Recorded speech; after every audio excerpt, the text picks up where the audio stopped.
Yes. Right. Okay, so now again, let's discuss about information security. So what is information security? Information security is a specific branch under cybersecurity where we have some guidelines, we have some techniques that is trying to protect the information. Now, the objective of information security is to protect the data. And you know, data can be in different states. Data can be at rest and data can be in transit. So data can be in motion or data can be at rest. So at all steps or at all phases, wherever you have your data, you have to protect that data. You have to protect the confidentiality of that data as well as the integrity of it and also the availability of data. Means there are some factors, there are some pillars of information security which is trying to protect your data from malicious actors, from these attackers and hackers. So your data can be at rest. Let's say your data is stored on your system, on your pen drive, on a cloud server, on a hard drive or something. That is at rest. Data in transit means your data is moving. Let's say you are trying to access a website with your credentials. So you provided your username and password. So because you provided username and password, you from your browser and that request will be sent towards the server. So your data is in transit because from your machine, your username and password will go through the internet to the destination server. And there the credentials will be checked and then your response will be given. Then let's say you are trying to access your profile page. So again, your request will go from your browser to the server and then server is going to provide you with a response of your data which is stored in your profile. So data can be in motion. Like I said, data is in transit also. So in both of these or at both of these places, you have to protect the data. And that is the objective of information security. And how it protects the data. So we have some elements of information security. So we have to understand those elements. So let's start from the first element, which is confidentiality.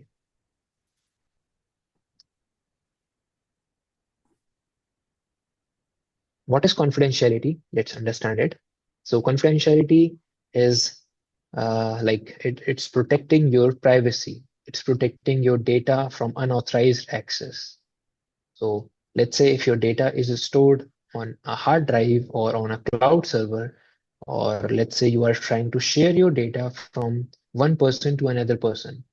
So apart from those two person, no one else should have access to that data. That is how you ensure confidentiality. That is what is mean by confidentiality. So confidentiality is trying to stop unauthorized access of your data by anyone. It is trying to protect your data. It's trying to protect the privacy of your data. And how this information security is trying to ensure confidentiality. So we have a very popular process called as encryption. And using encryption, the information security is trying to protect the confidentiality of your data. So what is encryption? You might have heard of this term, encryption. So we have two things. First is plain text. Plain text means something which is in human readable form, PT or plain text. And you can convert this plain text into something called as cipher text. Now, cipher text is something which is in a format which is in a non-human readable format, something which is not readable by anyone, which is not accessible by anyone. So if you convert your image, your document, your content, your communication, if you convert it into ciphertext, then it cannot be accessed by anyone. Okay. And how we perform encryption, we use key or keys. It can be a key or it can be keys. It depends on the type of encryption that we will discuss later in module number 20. Your module number 20 is all about cryptography. So in cryptography, we'll talk about encryption, hashing, digital signature, encoding, and other things. So encryption is a process where you try to convert plain text, which is human readable form of data. Using keys, you try to convert it into ciphertext, which is non-human readable form of data. And there is another process which tries to convert ciphertext back to plain text again using key or keys is called as decryption. So this process, which is trying to convert ciphertext into plain text using those keys, is called as decryption, which is the reverse of it. So if you want to protect the confidentiality of your data, then you have a process encryption which can protect it. Like you must have seen it on WhatsApp also. When you try to send a message to someone, you will find end-to-end encryption written somewhere on your WhatsApp chat. So what do we mean by end-to-end encryption? It means that from your end, from your mobile device, who is the sender or you might be the receiver, when a person is sending you something, a message, an image, or document, that message from your end is encrypted, and then at the destination end, it is decrypted. So if I'm sending you something and my end, it will be encrypted, and then at your end, when your data will be received by your device, it will be decrypted. And then when you will send something to me, again, your data will be encrypted at your end and decrypted at my end. And that is how we protect the confidentiality of the data so that unauthorized person, any person in the middle of the communication cannot access it. Now, the second element that we have is called as integrity. Now, what is integrity? Integrity is a process of protecting the originality of your data. It's a process which confirms that your data is original or not.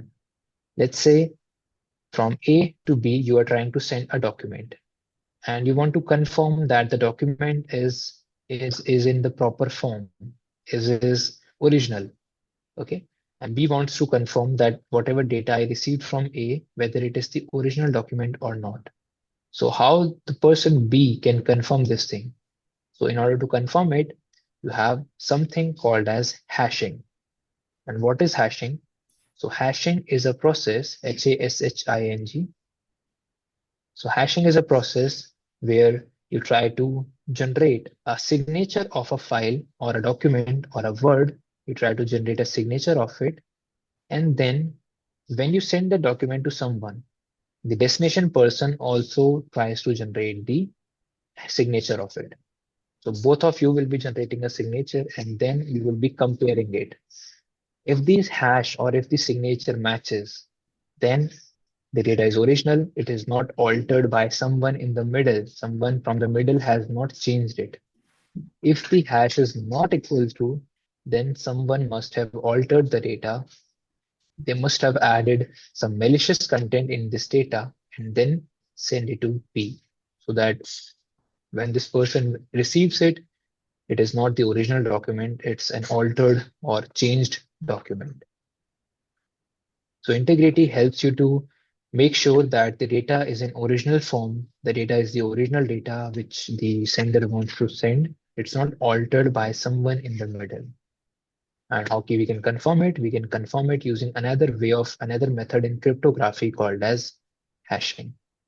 So again we'll discuss about the hashing in the cryptography. So don't worry about it. We'll discuss in depth about hashing, what is it and how it works. But what is integrity? Integrity is making sure that your data is not altered in between. It's the original data. It has not been altered or changed.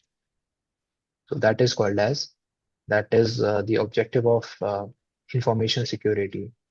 And that is what we call as integrity. Third thing that we have is called as availability. So availability is a process, element of information security, which is trying to make sure that your data is 24/7 available to you. Okay. Let's say if you store your data on pen drive or on a cloud server, then anytime 24/7 you can access your data. If you are able to access your data, then your availability of the document of the data is ensured. If you're not able to access your data, then your availability is harmed. Okay. It can be a scenario that, let's say, on your machine, your confidential data was stored, but someone has corrupted those files using a malware. Someone has um, made those files encrypted. Now you cannot access those content on your machine. So that can be an attack on the availability of your data. And in order to protect the availability, you again have a process called as backup.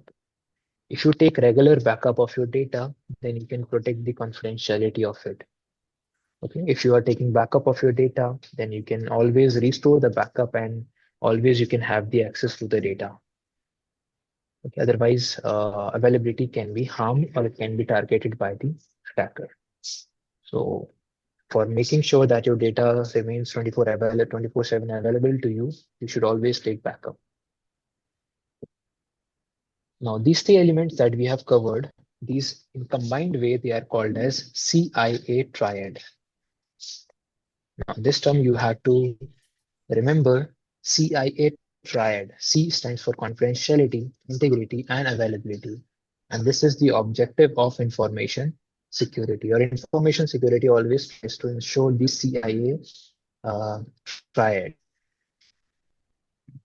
Now, if you read these elements anywhere else, you will find these three elements only, which are important also. But apart from that, there are other elements also. Like the fourth element that we have is called as authentication. So what is authentication? So authentication is a process where we try to identify, where we trying to verify the identity of a person. Verifying the identity means, let's say you are trying to access Facebook, YouTube, any website you're trying to access, and before accessing it, your application is asking you to authenticate.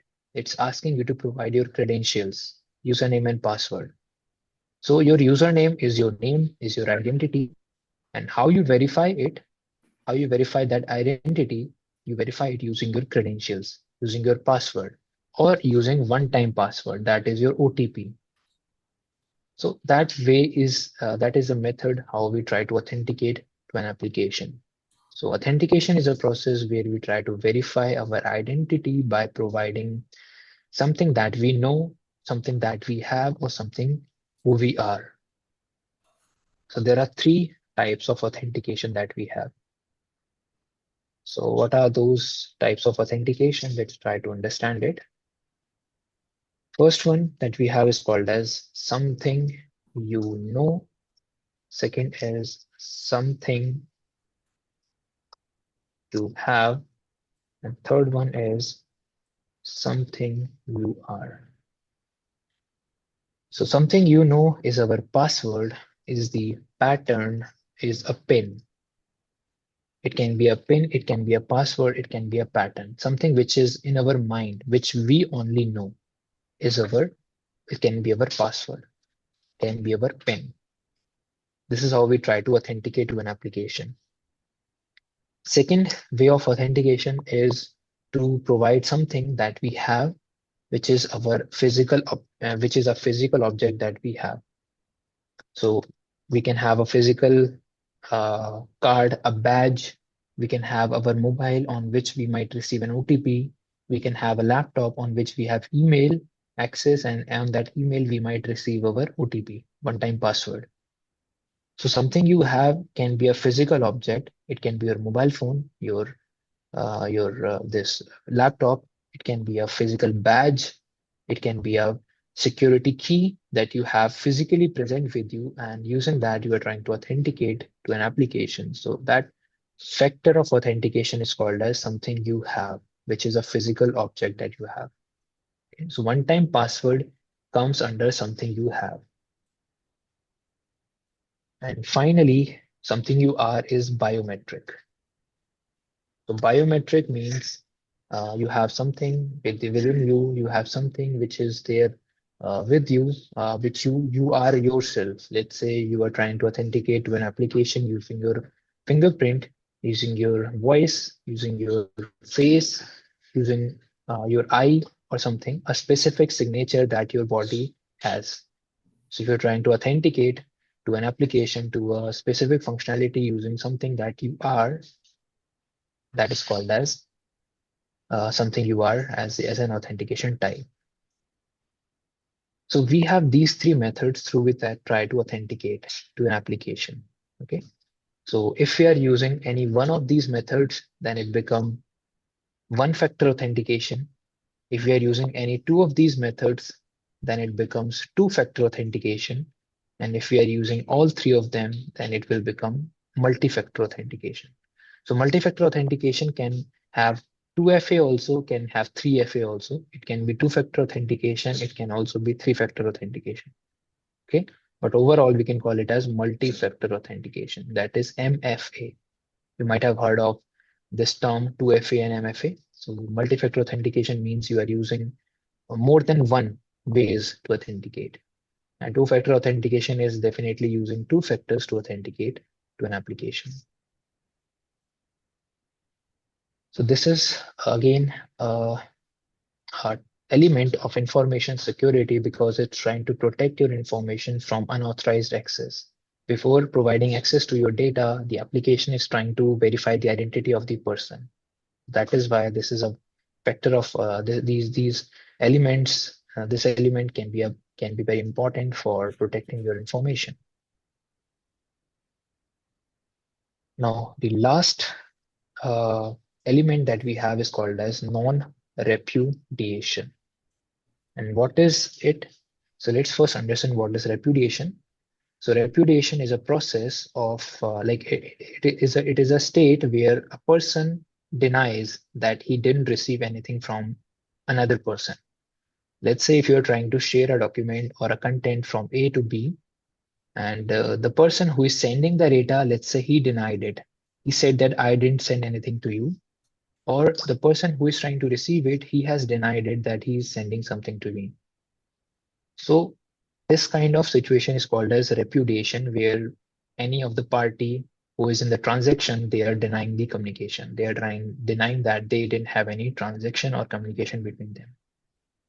So what is non-repudiation? It's the opposite of it, that none of these parties who are who are having an agreement, who are having this transaction and communication or conversation, they cannot deny that they didn't have it, because we are going to have digital signatures here. So there is a term called as digital signatures. So using digital signatures, we can verify that whatever things we are providing, it can be, we have our signature in the document. Both of these parties have given their signature in the document, and none of them can deny it, that they didn't have any of this communication between each other. So in order to ensure non-repudiation, we have digital signatures. And after having digital signatures, none of the party can deny that they didn't have any kind of communication. They cannot deny of it. So these are your 5 elements of information security, which your information security is using to protect your data from intruders. So these are the things that are basics that you need to remember, and that is what we are going to cover today. Now, and the next session also we will be covering some parts of the first module, which is still left. We will cover it in the next session, which is tomorrow. Okay. So I hope that this is clear to you as of now. Yeah, for as of now, I have a basic introduction, basic knowledge, information regarding CEH. And I would like to know that that my Python class supposed to be at 9, but today is not happening. I don't know why. Early morning. So Okay, it didn't happen. Sorry? It didn't happen today. Yeah, it didn't happen today at 9. Okay. Let me just confirm from the trainer, because your class was scheduled for 9 a.m. today, AST. Yeah. So let me just confirm, and then from tomorrow, your classes will continue as usual. I'll just confirm from the trainer, and then we'll let you know about it. From tomorrow, your classes will start from 9 to 11, 9 to 10 your Python, and then 10 to 11 will be your this CH. Okay, and one another thing, Vishal, Mhm. sorry, is that if because I'm planning to take the continuing classes at least for a January, or maybe I will plan some more, take more off from my office. So I'm thinking that how long it will take for my CEH classes to be done or completed. As I said earlier, also it's a 40-hour course. So yes, you will be requiring 40 hours to complete your CH. 40 hours for CEH, right? Yeah. Okay, 40 hours. Okay, so it means that if we will go like a 1 hour per day, then it will be not happening in this January, right? Yeah. Most probably by end of Feb or by mid of Feb, you will be able to do it. By end of Feb or mid of Feb. So by any chance, is there any possibility that we can extend some hours in, especially for our CEH class? From my end, it will not be possible because my schedule is completely packed. Basically, I've shifted some of my batches and then I could have started your batch. Okay. So from my end, I cannot say that I'll be able to. But in future, it might be possible that after 1 or 2 week, it might be a possibility that I can provide more time to you. More But time. that I have to check.